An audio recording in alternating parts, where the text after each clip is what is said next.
Hello guys, आप सभी बच्चों का आर के क्लासेस स्टडी पॉइंट में स्वागत है।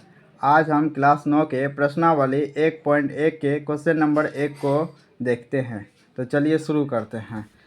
पहला क्वेश्चन कहता है, क्या शून्य एक परिमेय संख्या है? क्या इसे आप p/q के रूप में लिख सकते हैं, जहां p और q पूर्णांक है और q is not zero. q जो है जीरो के बराबर नहीं रहना चाहिए। तो इसका उत्तर करेंगे, पहले हम हल लिखते हैं।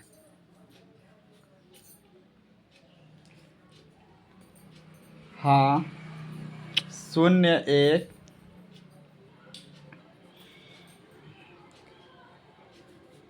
परिमेय संख्या है।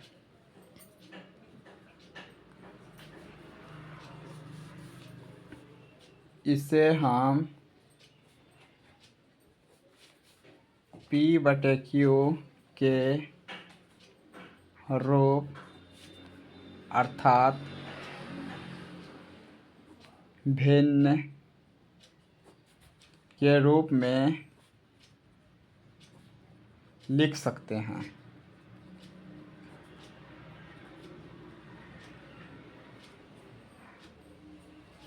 जैसे देखिए दोस्तों कि p/q, p का वैल्यू हम रख सकते हैं 1/2 या 3/4 या 5/6 या 11/12। तो देखिए हमारा q का वैल्यू जीरो के बराबर नहीं है, अर्थात q मेरा जीरो नहीं है, इसलिए इसे हम p/q के रूप में लिख सकते हैं, जो कि एक परिमेय संख्या है। तो आइए इसी प्रकार हम क्वेश्चन नंबर 2 की तरफ बढ़ते हैं। क्वेश्चन नंबर 2 कह रहा है, 3 और 4 के बीच में 6 परिमेय संख्या ज्ञात कीजिए।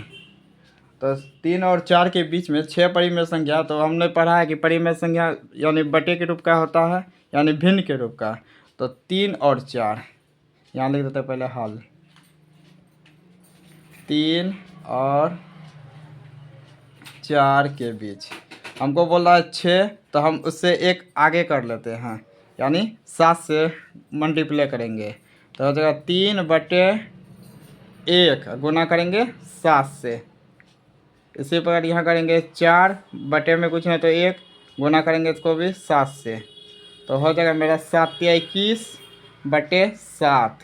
इसी प्रकार इधर आ जाएगा मेरा 4×7 = 28/7। और इसके बीच के परिमेय संख्या की बात करते हैं, तो इसके बीच का परिमेय संख्या हो जाएगा, जैसे कि पहला हो जाएगा 22/7, दूसरा 23/7, तीसरा हो जाएगा 24/7, उसके बाद 25/7, 26/7। तो हालांकि मेरा परिमेय संख्या जो है 6 ठो निकल चुका है, 27/7 मेरा 6 परिमेय संख्या निकल चुका है। तो अब हम क्वेश्चन नंबर 3 की तरफ बढ़ते हैं। तो क्वेश्चन नंबर 3 में कह रहा है, 3/5 और 4/5 के बीच 5 परिमेय संख्या ज्ञात कीजिए। तो इसको भी उसी तरह से बनाएंगे। इसमें बोल रहा है 5 परिमेय संख्या, तो एक एक्स्ट्रा लेके चलेंगे।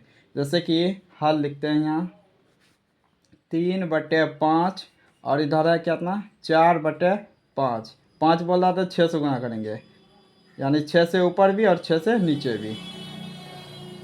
तो यहाँ 6×3 = 18/6 = 30, इसे 6×6 = 24/6 = 30।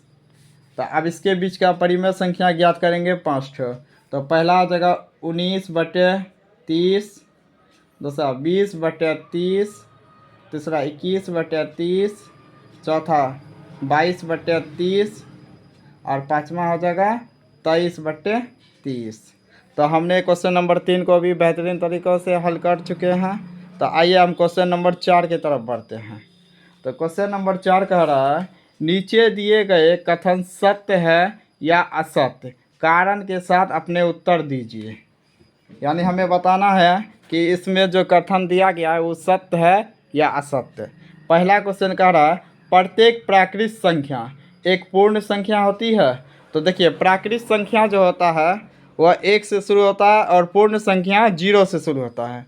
तो देखिए पूर्ण संख्या जो होता है वह 0 से शुरू होता है, 0 1 2 3 डॉट डॉट डॉट चलते रहता है। और प्राकृत संख्या जो होता है वह 1 से शुरू होता है, 1 2 3 4। तो ये देखिए हम कि प्राकृत संख्या जो है ये पूर्ण संख्या के समूह में आ रहा है, इसलिए यह सत्य होगा। क्या होगा? सत्य। तो हमने पहला क्वेश्चन को हल कर लिया है। अब चलते हैं 4 का क्वेश्चन नंबर 2 में। तो क्वेश्चन नंबर 2 कह रहा है प्रत्येक पूर्णांक एक पूर्ण संख्या होती है। तो प्रत्येक पूर्णांक जो है एक पूर्ण संख्या होती है कि नहीं? तो पूर्णांक संख्या हम जानते हैं, यहाँ लिखेंगे हल में, हम जानते हैं कि जैसे कि आपको एग्जांपल के लिए समझा रहे हैं, हम जानते हैं पूर्णांक संख्या जो होता है, पूर्णांक संख्या प्लस का भी होता है और माइनस का। जैसे 0 1 2 3 4 इधर हो जाता है -1 -2 -3, जो कि पूर्णांक संख्या जो है कि धनात्मक और ऋणात्मक दोनों होते हैं। इसलिए यहाँ का रहा प्रत्येक पूर्णांक एक पूर्ण संख्या होती है। तो पूर्ण संख्या जो होता है वो बट्टे में नहीं होता, माइनस में नहीं होता, पूर्ण संख्या प्लस में होता है, इसलिए यह असत्य हो जाएगा, असत्य। क्योंकि पूर्ण संख्या कभी माइनस में नहीं रहेगा। -2 जैसे कि यह अपूर्ण संख्या, यह पूर्ण संख्या नहीं है, इसलिए यह असत्य हो जाएगा। क्वेश्चन नंबर 2 हो गया 4 का। अब क्वेश्चन नंबर 3 की ओर बढ़ते हैं।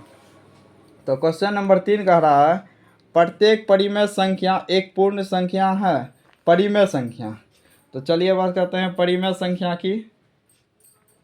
तो परिमेय संख्या जो होता है वह भिन्न के रूप के होता है, अर्थात P/Q के रूप के होते हैं। जैसे कि 1/2 2/3 या 3/4। तो यह तो परिमेय संख्या जो है पूर्ण संख्या के रूप का नहीं है, क्योंकि पूर्ण संख्या जो है ना, पूर्ण संख्या बट्टे में नहीं होता है, इसलिए यह हो जाएगा असत्य। क्या हो जाएगा? असत्य।